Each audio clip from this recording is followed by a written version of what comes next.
What's up, everybody? Welcome back to the episode of my podcast, which definitely has a regular schedule.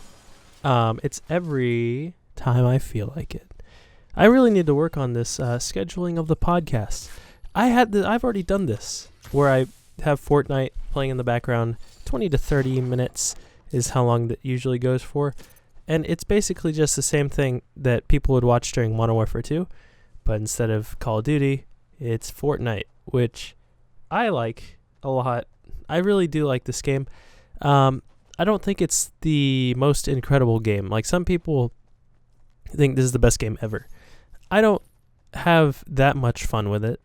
Like I said, I still really enjoy it, but I don't think it's like some insane level. I think the fact that it's free to play and the fact that it's taken over the world is kind of cool, because I've never seen a game like this. I think it also has to do with the fact that Twitch is pretty big. Like, if Twitch was going on when Call of Duty was there, or at the height of FIFA, maybe like FIFA 12, kind of like just slightly after Call of Duty, I would say that you probably would have seen the same thing. Maybe not, because of the lack of free-to-play aspect. But I'm gonna try to make this podcast not centered around anything. This is literally the same thing I say every single time. But I've had a lot. I have some things I want to talk about, some things I want to touch on. But like you guys have mentioned in the comments below, it's kind of just nice to hear someone talk.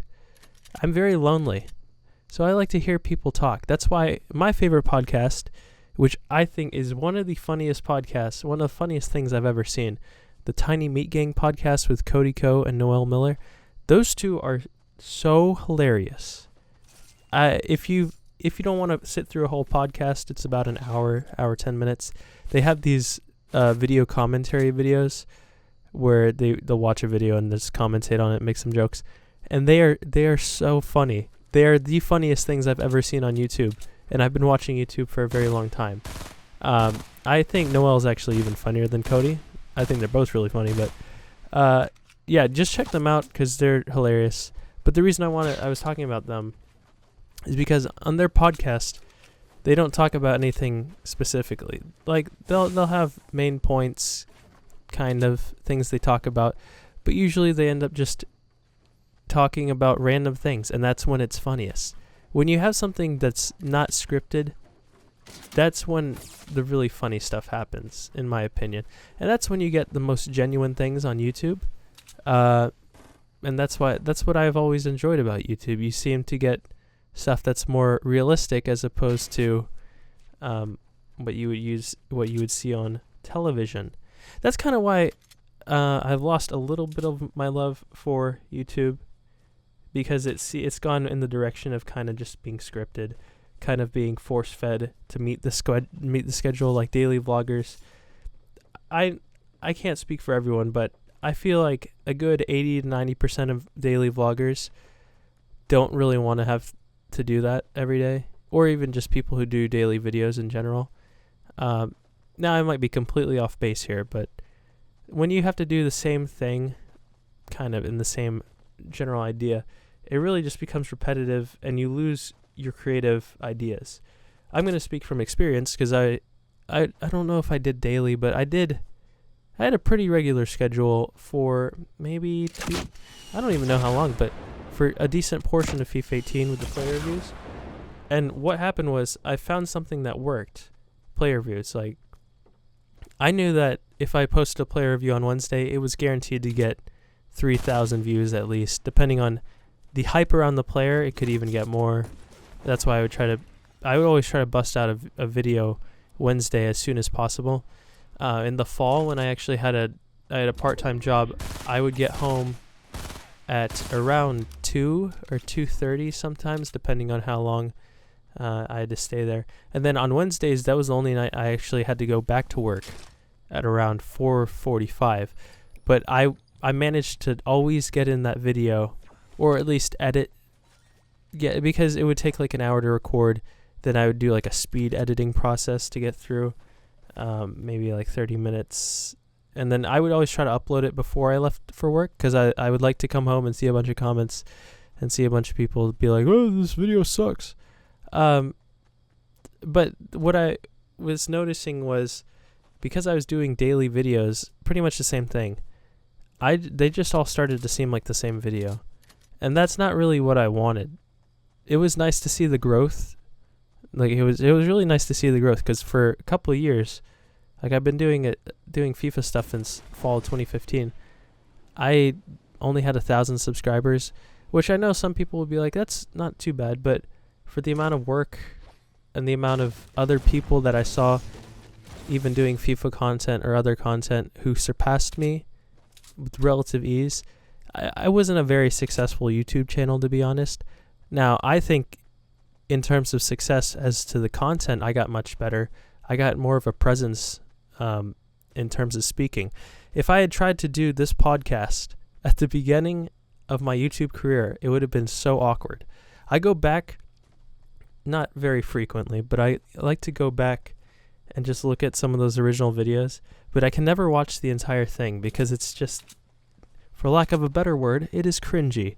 Because it's me. I had a pretty nice microphone because I used to do covers before that for music. But it's me and I'm just sitting really close and I'm trying to do the thing where I get really excited. Oh. But then I was either in my apartment where I could be louder, or I was in my first video, I was in my bedroom right next to my parents' bedroom, and I didn't want to be really loud because they'd be like, what is he doing? But I still remember that vividly. The whole reason why I decided to do it was because I was using iMovie at the time. I found out the way to do picture-in-picture, and so that allowed me to put a face cam along with the gameplay. Because before that, I never knew. I had no idea how people would do that, how they would have the face cam and then along with that have the gameplay. I always thought that was really cool. So as soon as I found that feature, I thought, this has got to happen. I've already been through this story a couple times. Another thing I should mention about the podcast that I like to listen to is they say the same thing over and over again. And it doesn't bother me, but sometimes I'm like, okay, I've already heard this. So in spite of the fact that I have like maybe 3 or 4 podcast videos, maybe 5. I used to play some Call of Duty. Those were all right. The Call of Duty or World War II, and then I would speak. Oh, look at this kill! Look at this kill, boys! Oh, the precision. I really should have died here, but I didn't. Bunny rabbits. The Call of Duty ones were good, but I would get distracted very easily because I'd be playing while recording. Whereas with this one, I've already recorded it, and I just record over it. But I still get distracted because sometimes I look at the gameplay, and the way my mind works is I wanna see what's going on. I want to analyze my mistakes, even when there's some other task at hand. Okay, this is one of the points where I forget what I was talking about because I've gone completely off task. And I'm hoping that the longer I stall, the greater the chances that I remember what I want to talk about. Well, it's not really coming to me, so I'm going to just pick something. I have a new job. I'm pretty sure most of you know that. And that has, in correspondence with the fact that I don't really love FIFA, like I was kind of mentioning earlier. Even doing the same videos, it's a little bit repetitive. I don't have the same enjoyment. I don't really have time, to be honest, because I've probably mentioned this, but I could do the videos. I could make a video every day still, but I would probably go crazy because I get home around 7, and then the whole process takes about 3.5 hours. So it'd just basically be me working for 9 hours a day, coming home after sitting through traffic for like 45 minutes, busting out a video when I'm tired. I'm also sick. I don't know if you can. I got sick, and then look at this part when I thought I was so dead because my thing wasn't reloaded.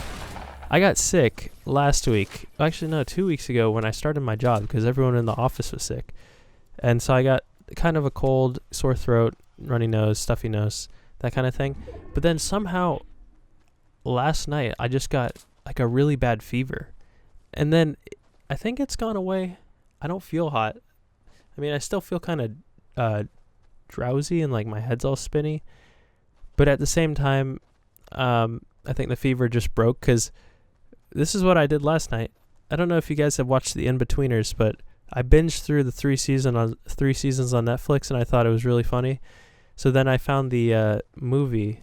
I think there might be 2 movies actually, but I found the first movie at least, and then I watched that movie last night while I was sitting in bed, and I went to bed at like 9 o'clock, which is really weird. And then you know what's even stranger about that, which this is kind of an interesting thing to think about. The one of the stars of The In-Betweeners, James Buckley, I can't actually think of his character's name, which is kind of strange, but he's the one who's always, it's Jay. He's always crude, and he just makes like mean jokes, I guess, like against women. He has, I don't know if it's his YouTube channel or he sometimes goes on it, but I found a video with like probably 50 to 60,000 views. I think the channel might have 340,000 subscribers, and I don't remember what the name of the channel, but he just does, I guess he plays video games and then he comments over it. I don't really know, but he was playing PUBG, and it was honestly the worst gameplay I've ever seen. I'm terrible at PUBG, but his goal was to get into the top 10. So all he would do is drop into a remote location where no one else would go, grab a shotgun, and then hide in a bathtub. And I think the highest he got was 11th. And he actually got a couple kills, I think, just because like the people were not expecting someone to just be hiding in the bathtub of a random building. But it was so strange to me because that was not a good video in the sense of if anyone else posted that video, they would get stick for it. People would be like, this is just bad effort, because it's him. He has a nice mic, he has a nice camera, he has a nice computer. The graphics and all that is good. But then he's talking really quietly and you can't understand anything he's saying. And then the gameplay is terrible and he's just sitting in a corner. But it has 50,000 views, more views than any of my videos ever. Now, like I've said before, I don't think I have the greatest content ever, but comparatively, I would say that my videos, at least some of my videos, are better than like that, in the sense that it's not a very entertaining video to watch, even though I really like the actor and I like the person, I like the game. I think it's fun to watch. It was just it was just boring. But then something about it made it interesting, and I think it's just on YouTube, the most important thing has to do with the personality and not so much with the actual content that is being put out by the personality. I don't know if that makes sense to you guys, but I think it makes sense if you think about it. So, for example, PewDiePie has changed his content so that he just comments on things now. But he still gets millions of views. And it's not because people are really excited. They get clickbaited by the thumbnail, by the title. Sometimes he does. But for the most part, it's just people like PewDiePie. They think he's kind of out there, I guess, and he's edgy. I don't really know. But people want to click on it and just want to see what's going down. And that's where I think I got a little bit discouraged with my videos, because when you have people who come for the personality on YouTube, it doesn't matter what kind of video you post, people are gonna come to it. And I know I think the people who are listening to this probably fall into the category where maybe you like me.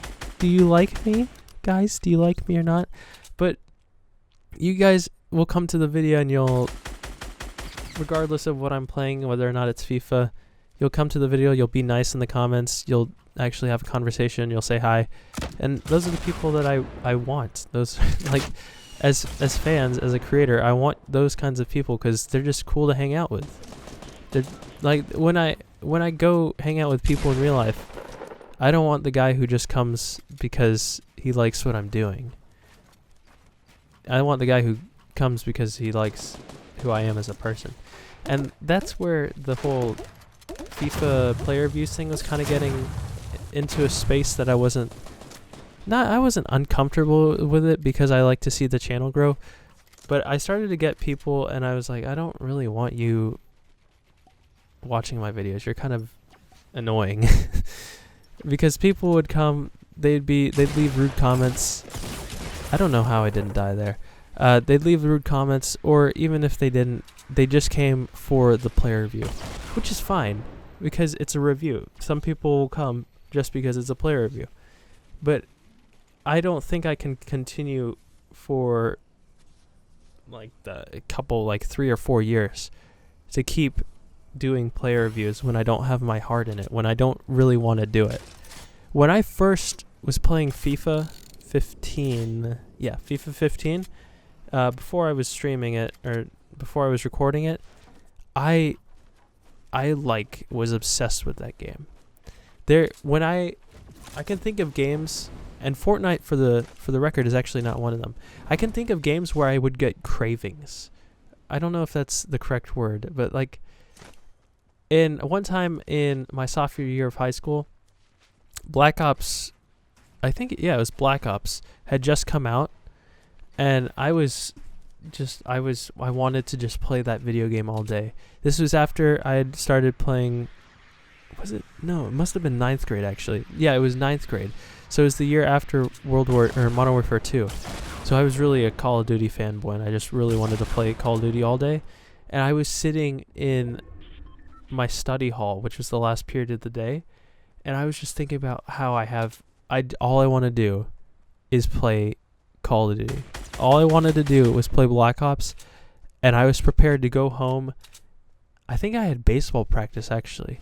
It was like an optional baseball practice, and I didn't go because I wanted to play Call of Duty.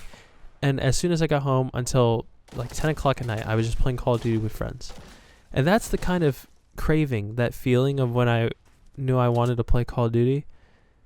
That's the kind of feeling that I used to get with FIFA 15. And it didn't matter that I wasn't recording it, and it didn't matter that all I was doing really was opening bronze packs. I did the bronze pack method before it was in vogue, and I want everyone to know that. But it was just so much fun. This is probably my greatest memory of, wow,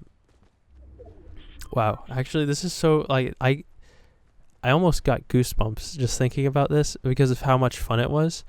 But my greatest memory from FIFA of all time was actually FIFA 15, when I was, I had just finished my freshman year of college.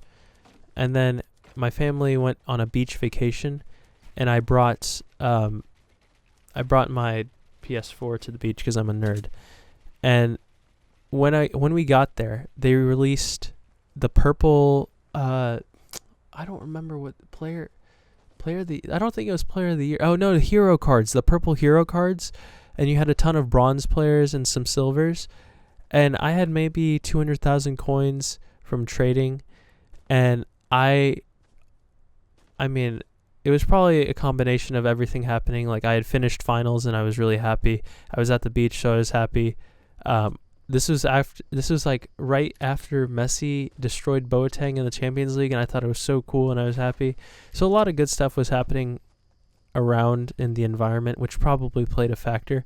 But then all we did was my family watched a movie on a laptop, and I just opened bronze packs, and it would work like this. I wouldn't get anything for 70,000 coins. I'd be down to my last 10k, and then I'd pull a bronze purple hero card, and because they were so rare, no one was opening bronze packs. They would sell instantly for a max price, which was probably, this is after they had the price ranges, probably sold for around like 80 to 90k.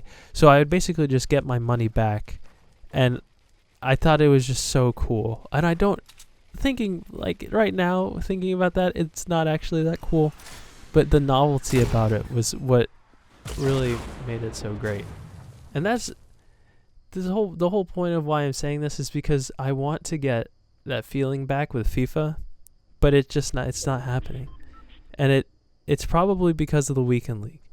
And AA9 skills, even though I don't hate him. I don't hate a lot of people, but he does yell a lot. But he had a good video. I can't remember the title. I'll try to link it if I can remember, which I'm probably not going to. But he had a really good video in which he says the main reason why FIFA has kind of failed, and it's because everything about this game now revolves around weekend league. And you can say that it doesn't have to. You could just play for fun. But there's no real reward for playing for fun. And also you have to think about, in my mind, there is a cost to just playing for fun. Because I could be trying to maximize my time. This is probably just a fault of mine because, as a economics major, you want to really maximize everything, get the most potential out of it. So for me, there's an opportunity cost to playing FIFA for fun, because I'm already using that time to play FIFA, so I might as well play it in the weekend league. I'm not losing time. I give up energy and I have to play a more difficult game in the weekend league. But there's a greater probability that I pack something good and that I don't actually have to keep playing for coins. So in my mind, there's an opportunity cost to just having a random bronze team. I did the idea for Bronze to Glory came because in FIFA 15 I was doing Bronze to Glory for fun. I was just opening bronze packs. I found a bunch of really good cheap French players. Actually, there was this one guy who had the longest name and he was so fast. He was like a 57 rated player, but he was a rare bronze because of his speed, and he was actually really good. And so I wanted to use players like that, and I still did pretty well in the upper divisions, and I had fun. And I wasn't even a good FIFA player back then. I probably would not have made the weekend league. But it was just I didn't feel like I was wasting my time by not playing the weekend league. And it's kind of my fault. I think there's blame to go around for everyone.